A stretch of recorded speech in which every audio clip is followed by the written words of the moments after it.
السلام علیکم۔ اردو زبان اور عربی حروف جن کی کل تعداد 28 ہے اور یہ تمام کے تمام اردو زبان میں بھی پڑھے اور لکھے جاتے ہیں۔ آئیے پڑھ کے دیکھتے ہیں۔ الف ب ت س، جیم ہ خ، دال زال ر ز، سین شین صاد ضاد، توئے زوئے، عین غین ف، قاف کاف، لام میم نون، ہ واو یہ۔ عربی زبان میں ان کو کیسے پڑھا جاتا ہے؟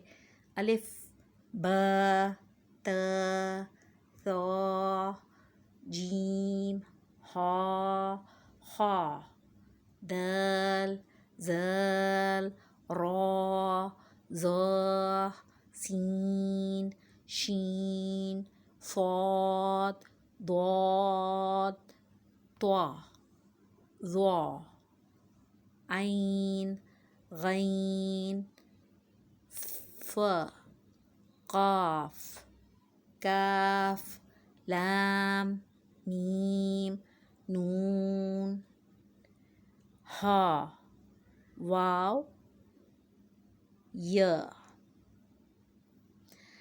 دو چشمی ہے سے اردو زبان میں کوئی لفظ شروع نہیں ہوتا، اور اردو زبان میں چھوٹی یہ کے نیچے کبھی دو نقطے نہیں آتے، لیکن عربی میں ایسا ہوتا ہے۔